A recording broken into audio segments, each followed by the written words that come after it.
Hi guys. So I'm doing a video with my earbuds on, so the mic is here because it's super loud in the laundromat. So one thing about boondocking is that you don't have a washer and dryer when you have a 24-foot travel trailer. Anyway, with that being said, this is a great place for us because you know what? We have been so privileged our entire marriage to have everything that we needed inside our home. We never had to leave to be out. And so we do get to meet some interesting people, and I'll talk about that a little bit later.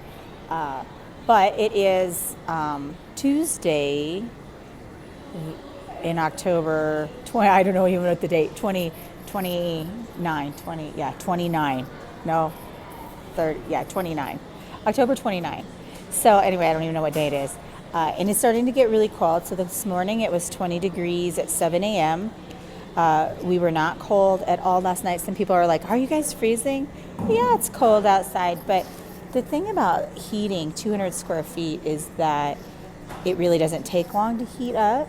We can keep it at 60, at 55. So during the day when we're not there, the sun comes in and warms the trailer quite well. And so I guess our challenges are keeping our batteries for our solar warm so that we have long energy through the night. Now our batteries run our furnace that are connected to the travel trailer, so we're good to go there. We won't freeze to death. And to be perfectly honest, we kind of like it cold while we're sleeping. And it's just cold. It is super, when it's windy, it is super cold just because we don't have buildings and anything around us to keep us warm. And then the other thing is that we don't have a garage for our car. So we don't just get into our garage and take off with a warm car. We actually have to feel the elements and be part of the elements. And as you start to be in more cold, you get acclimated to it.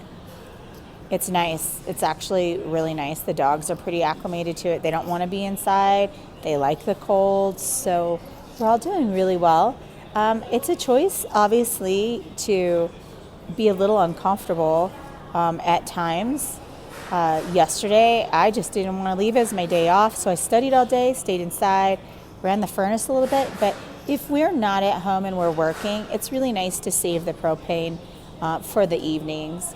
We have 3 tanks, so we always keep one full one. When it goes to one full one, we take the other 2 in and get them filled. And it's less than $40 to fill 2 30-pounders. So they last a month. Propane, it has been lasting a month, 2 full tanks. With it being so cold, it may only last 3 weeks. But if you think about your gas bill in the winter in your nice, comfortable, luxurious home, mine, I know what my gas bill was with kids and the doors being open and whatnot.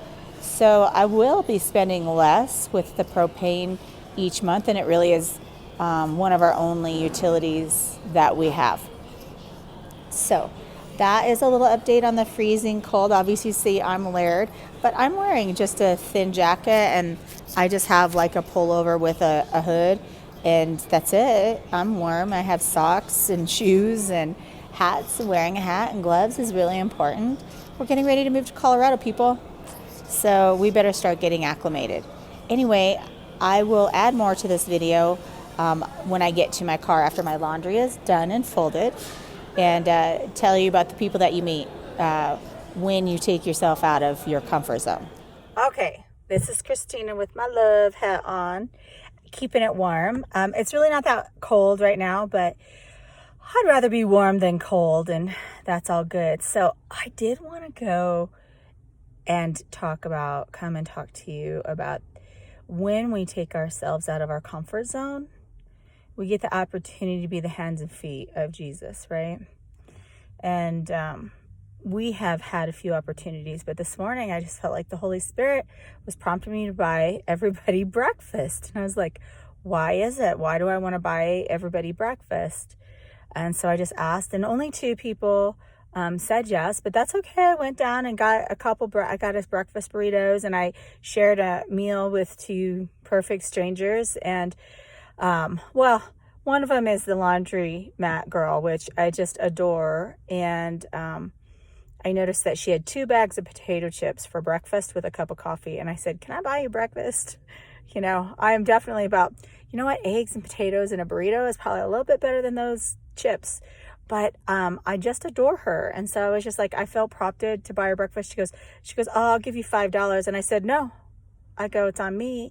And because I had the opportunity, it wasn't about being better than. I just felt the Holy Spirit prompted me to buy breakfast. Well, the lady next to me, she had said that she was living in her truck, and not even out of pity, but I was hungry too. And I thought, well, I'm going to be eating in front of all these people. And I said, it's on me. Can I buy you breakfast? And she just started crying. And she wanted to say, I save everything up to eat at night so I can stay warm in my truck. And this is really a choice that she made, to be homeless and to live in her truck for this moment. But she is pinching pennies. And she shared her story with me, and I was able just to love on her. And I didn't even say, do you know Jesus? You know, sometimes we just need to step out of our comfort zone just to share love and to show friendship and into people's lives that you don't have to become friends with them. But you know what? You can shake their hand. You can give them a hug. You can help them fold their laundry. You can buy them a breakfast burrito. There's a lot of things we can do out there to better this world and be the hands and feet of Jesus without like bonking people on the head. By our actions, a lot of times we get to be Jesus. And by the time I left, I was telling her to go to our web, to YouTube, and to check us out, right? Boondocking for Jesus. And you can see how we started our journey of living in a travel trailer.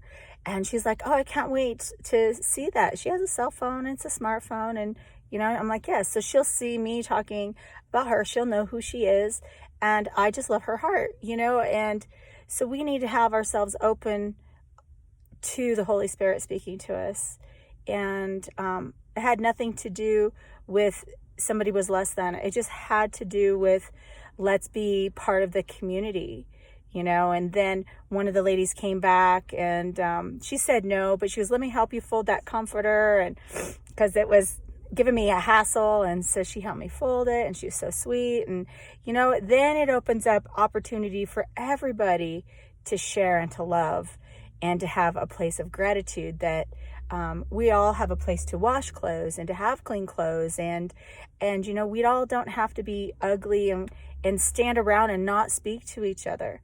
Don't be afraid to say hi to a stranger, to shake their hand, to ask them what their story is, and listen. So today I got to be a listener, and I loved every part of it. And, you know, today was great. So in our journey of leaving our home and doing what we're doing and holding on to our resources, those resources sometimes are used for buying burritos. Just saying.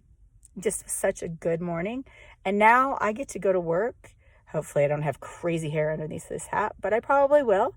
And I get to go talk to people all day long. And so anyway, get out of your comfort zone. Don't be afraid of boondocking, and you won't freeze. Be prepared. God says always be prepared. You know, always rooting into Him and His ways first. And, you know, He'll show you the way. And I feel like we take every day as it comes and every opportunity as it comes in this moment. Not what's going to happen tomorrow, but today. How am I going to deal with today? How can I be prepared for tomorrow today? Anyway, don't be afraid to be the hands and feet of Jesus. And you guys have a blessed day. Bye.